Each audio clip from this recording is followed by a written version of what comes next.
午後的日光斜斜切進後台走廊，細碎的塵埃在光柱裏浮沉，空氣中旋殘留着演出現場未散盡的歡呼如電流雜音。周森剛從舞台上下來，鬢角微濕，妝面被汗水暈開些苦，可他顧不得補妝，只是快步走向角落裏的休息區。那裡，工作人員正抱着一個裹在煎藍色襁褓裡的小生命，那是他自有的孩子，因家中突發急事被臨時託付給他照看。他彎下腰，指尖輕輕撥開遮擋嬰人臉頰的紗巾，那一刻，整個走廊仿佛都安靜下來。他眼裡那種專注與柔軟，像極了深秋湖面上第一層薄冰折射出的暖陽，不灼人，卻能將心底最堅硬的稜角都捂得溫熱。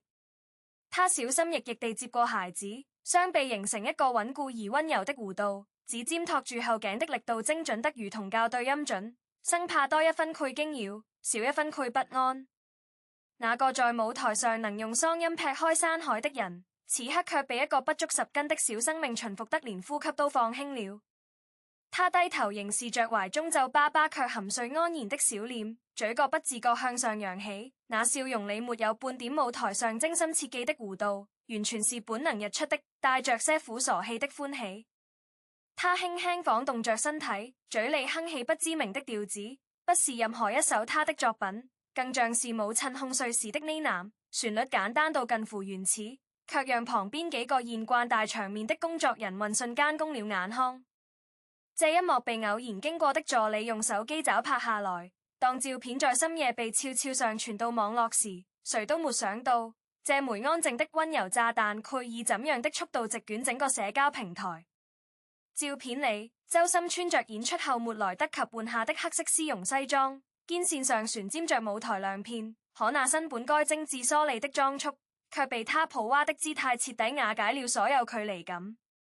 他坐在後台常見的折疊椅上，雙腿微微分開以降低重心，膝合上點着一條疊得整整齋齋的白色毛巾，孩子就安睡在那片柔軟之上。他的左手掌完全張開，幾乎覆及了嬰人整個背部，右手則懸空護在襁褓外側，像一道隨時準備抵禦所有未知危險的屏障。最致命的是他的眼神，那雙在舞台上時而狡猾如狐，時而清澈如溪的眼睛，此刻低垂着，睫毛在顴骨上投下小片陰影，瞳孔裡映着孩子微微泣動的鼻翼，仿佛世界上所有宏大的命題都坍縮成這方寸之間的吐納。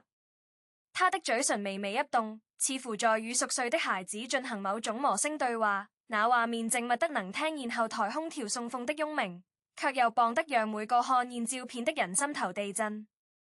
粉絲們最先炸開的是評論區，有人寫到他看孩子的眼神比唱大魚時傳心情，有人則驚呼這雙手能托起天籟之音，也能托起一個柔軟的宇宙，更有人直接將這張照片設置為手機壁紙，聲稱每次打開手機都被這副愛光輝布擊得渾身酥麻。可周森本人尚不知道這場風暴，他依然沉浸在那個小小的襁褓世界裡，用指尖輕輕描畫孩子的眉骨輪廓，像在觸摸一件過於珍貴的瓷器。那種小心翼翼裡藏着的珍重，讓任何稍懂人情冷暖的人看了都難免喉頭發緊。隨後幾小時裡，這張照片以裂變的速度傳播，從粉絲群蔓延到公共論壇，從娛樂板塊跳進社會新聞，甚至有一些育人博主也開始分析周森抱娃姿勢的專業程度，手臂與身體形成的三角支撐，頭部依靠的位置高度，襁褓從緊度的視覺判斷，所有細節都被放大解讀，最後得出的結論驚人一致，這絕非擺拍，而是肌肉記憶裡的本能溫柔。但真正讓這場淪陷變得徹底且不可逆的，是緊接着流出的一段18秒花絮視頻。視頻裡，周森懷裡的孩子突然醒嚟，發出幾聲小茅似的哼唧，他立刻低頭湊近，用額頭輕輕抵住嬰人的額頭，喉嚨裡滾出一串氣泡音般的安撫聲，那聲音低到幾乎碎裂，卻帶着某種魔力，讓孩子迅速安靜下來。他隨即抬起頭，對着鏡頭外的人比了個噓的手勢，那個手勢裡的狡猾與得意，混合着被打斷的輕微懊惱，活脫脫像個剛偷到糖吃的少年。就是這18秒，讓無數原本只是路人好感的網友徹底栽了進去，有人翻出他早年採訪中說過：我特別喜歡小孩，但怕自己照顧不好的舊視頻，對比此刻他行雲流水的安撫動作，感慨原來真正的愛衝嚟不需要準備，他就在骨子裏。更有趣的是，一些向來以犀利著稱的樂評人也在轉發時難得放下專業架子，只寫了句他讓英人笑起來的頻率和我聽他高音時起雞皮疙瘩的頻率一樣高。這種誇擁到的共情，恰恰印證了周深身上那種罕見的能穿透媒介壁壘的真實感。但這場溫柔風暴的核心，始終是周深本人對這一切近乎懵懂的渾然不覺。他後來在凌晨3點更新了一條極短的動態，沒有配圖，只有一行字：小朋友的呼吸聲像潮汐。我聽了2個小時，覺得自己被衝得很遠很遠。沒有解釋，沒有澄清，沒有借勢營銷的痕跡，可就是這種日常水魚般的平淡，反而讓更多人破防。有粉絲逐證分析那2小時裡他可能的心路歷程。有人想起他曾經在訪談裡提到自己童年時因為嗓音特別被孤立，常常一個人躲在音樂教室聽磁帶，那種對弱小生命的共情能力，或許正源於他自己曾經歷過不被理解的孤獨時刻。於是，那張後台抱娃的照片逐漸被賦予更深層的意義，他不再僅僅是明星與萌娃的組合劇頭，而成了一種關於溫柔如何自癒的公共敘事。苦多人在評論區分享自己生活中類似的瞬間：父親偷偷學繪編鞭子只為給女人驚喜；哥哥在弟弟發燒時徹夜用濕毛巾擦拭手心；陌生人在地鐵上幫沉睡的乘客擋住刺目陽光。這些細碎的故事像溪流匯入江河，全部以周深那張照片為原點，向外擴散成一片溫情的海洋。然而，輿論場從來不愧只有單一的聲音。在鋪天及地的淪陷聲中，也開始出現零星的質疑：這是否是團聚精心策劃的營銷事件？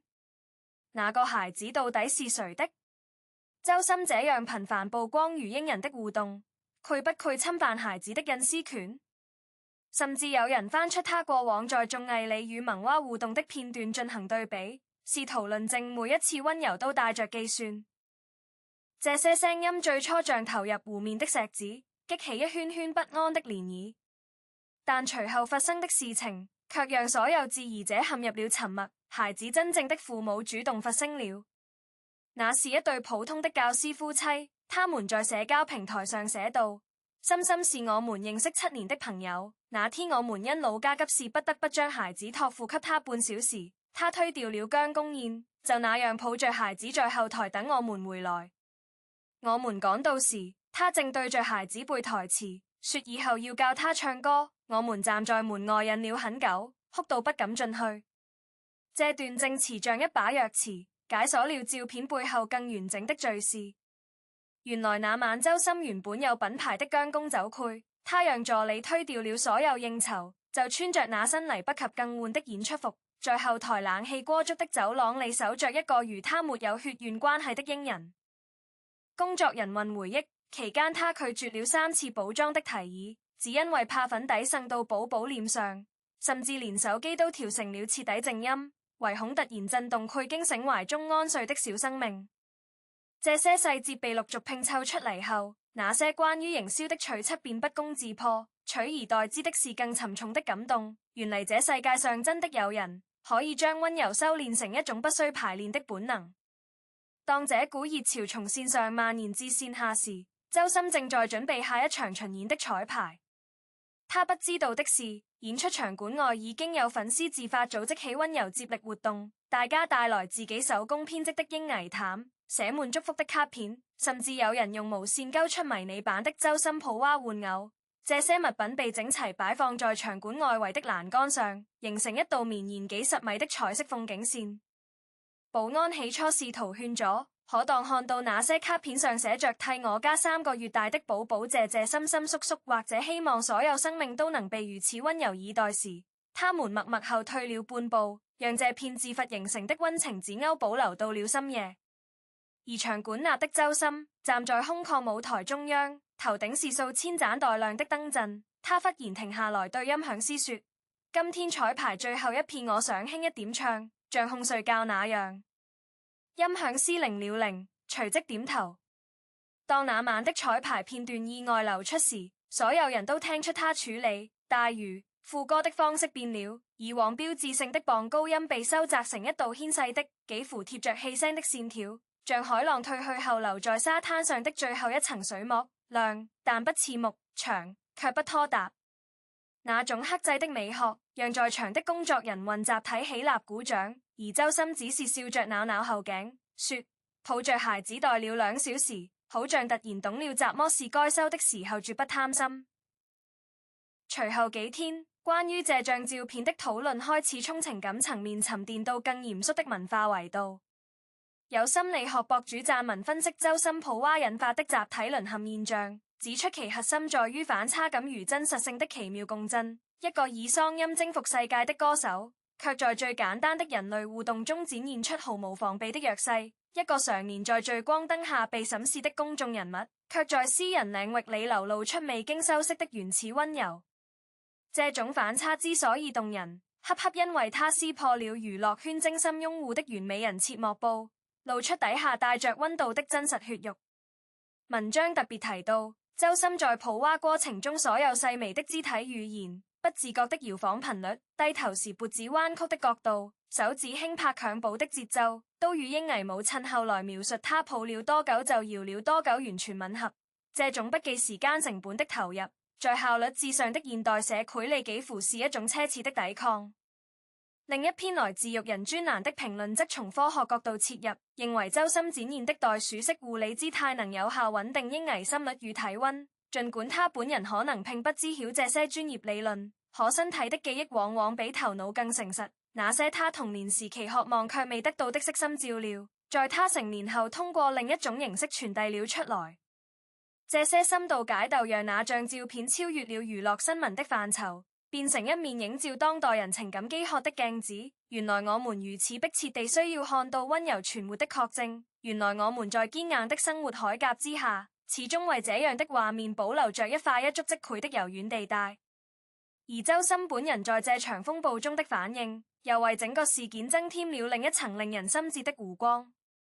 他沒有像多數藝人那樣趁熱發布徵收9宮格或合作推廣，而是在事情發酵到頂點的第3天，做了一件所有人都意想不到的事。他把自己關在錄音室裏，用手機錄了一段純人聲的搖籃曲，沒有任何伴奏，只在開頭輕輕說了一句：給那天的小朋友，也給你們。那段4分多鐘的音頻裡，他的聲音褪去了所有演唱技巧的雕琢，粗糙得近乎赤裸，偶爾能聽見換氣時的輕微氣音，甚至有一處歌詞唱錯後，他低低笑了聲重新嚟過。可正是這份不完美，讓無數人在深夜戴着耳機聽得淚流滿面。有網友計算過，那段音頻在沒有預告的情況下上線2小時，播放量突破千萬，評論勾成了大型情感宣洩現場。有人寫下我媽媽在我小時候也這樣唱過，她已經走了7年。有人則說我正抱着我睡着的孩子，我們3個人隔着時空共享同一段旋律。更催淚的是，那位孩子的母親後嚟上傳了一小段家庭錄像，畫面裡她將周深唱的搖籃曲外放給孩子聽。原本鬧覺的嬰人在第3句時突然安靜下來，眼睛明亮地望向聲源方向，小手在空中找了找，仿佛真的認識那個聲音的主人。這個閉環式的回應，讓整個事件從明星抱娃的煎層敘事升華為一場關於聲音與記憶、溫柔與傳承的集體共情實驗。但若要探究這枚溫柔炸彈為何能產生如此持久的殺傷力，或苦旋得回到周深本人身上那種稀缺的零傷害感。在過度曝光的娛樂圈，藝人的每個舉動都可能被解構為某種功利性策略，可周深抱娃的影像卻像一塊完整的琥珀，清晰包裹着他所有不經意的微表情。孩子第一次在他懷中打哈欠時，他瞪圓眼睛驚喜得幾乎要鼓掌。孩子無意識攢住他襯衫第2課紐扣時，他屏住呼吸擁持姿勢整整5分鐘，直到孩子自己重手。甚至當工作人員提醒他該卸妝時，他低頭看看自己胸前被口水因濕的一小片痕跡，居然笑着說這是勳章。這些比頭髮絲還細的瞬間，任何編劇都編不出來，任何導演都導不出來。因為他們違背了所有關於鏡頭感的常識。誰會讓孩子把昂貴演出伏龍撞船笑得那麼開心？誰會為了一個與自己無關的英人放棄與品牌方建立關係的機會？可恰恰是這些不划算的選擇，構成了信任的基石。當人們在社交媒體上反覆轉發那張照片時，他們傳帶的不再是一個明星的八卦，而是某種對善良仍存的確認。就像在灰蒙蒙的天氣裏忽然看見對面樓頂有人晾出一床鮮豔的被子，那種微不足道卻確鑿無疑的暖意，足以支撐一個人再走很遠的路。隨着時間推移，這場由一張照片引發的溫柔海斥逐漸退入日常的細流，可他留下的痕跡卻比想象中更深。周深後來的演唱會上多了一個固定環節，每場演出尾聲，他會留出1分鐘完全安靜的時刻，讓全場觀眾共同聆聽呼吸與心跳的聲音。他說這是從那個抱着孩子的夜晚得到的靈感，因為人的心跳聲和孩子哼唧的頻率其實很像，都是最原始的音樂。沒有人覺得這個環節突兀，相反，每到那一刻，默人場館裏連手機屏幕的光都會自動熄滅，黑暗與寂靜中浮動着一種難以言喻的親密感，仿佛所有人在那一刻都變成了需要被溫柔托住的嬰人。而那張後台抱娃的照片，也成了周深職業生涯裏一道分水嶺式的印記。在那之前，人們愛他的空靈嗓音與機智反應；在那之後，人們開始愛他作為一個普通人去愛另一個普通人的能力。他的粉絲群體裏甚至悄然印起一種自我調侃的稱呼，叫淪陷君，意思是從那個下午開始，大家集體淪陷於一種更樸素的崇拜，崇拜一個人可以不借助任何才華光環，僅憑本能的溫柔就讓人繳械投降。那個被抱過的孩子長大後，大概會從父母口中反復引到這段故事，聽到自己曾在一個陌生人的懷裡酣睡2小時，而那個人的歌聲後來飄遍了整個國家。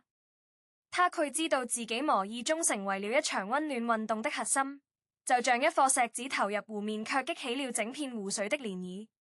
而周深在多年後某次深夜訪談中被問起你覺得自己做過最了不起的事情是什麼時，他想了想，沒有提任何音樂獎項或破紀錄的數據，只是輕聲回答：有一次我抱了一個小孩，他醒嚟看了我一眼，沒哭又睡了。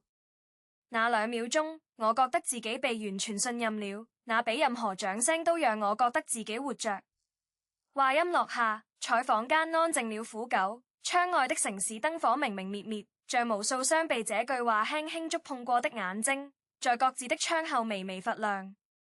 那張照片早已不再是新聞，可它留下的溫度依然在看不見的地方傳帶着。某個新手媽媽在深夜餵奶崩潰時想起他，某個加班到凌晨的上班族在打車回家的路上翻出他，某個剛經歷離別的人把他設為聊天背景。理由很簡單，看着這張圖就覺得世界上至少存有一個人在認真對待另一個生命。這就是溫柔的全部秘密，它從來不是宏大的宣言或高昂的口號，它只是一個人彎下腰伸出手低下頭的那幾秒，而這幾秒被偶然定格後竟成了千萬人共同的避難所。當結尾的字幕緩緩落下，我們終究會明白，那個後台角落裡的畫面之所以讓全網淪陷，並非因為他是明星，也並非因為孩子特別可愛，而是因為我們所有人心裡都有一塊從未長大的地方，那裡期待被同樣輕柔地抱起，期待有一雙臂膀為我們擋住所有刺目的光，期待在嘈雜世界裡引見一句不用任何修飾的純粹足於人的聲音的安撫。周深恰好在那天下午，替所有疲憊的大人完成了一次對納森那個小孩的溫柔上旋，而這場上旋的利息，就是我們願意相信，即便在最喧囂的塵世裡，溫柔依舊是能炸穿一切防禦的終極武器，且它永遠不會啞火。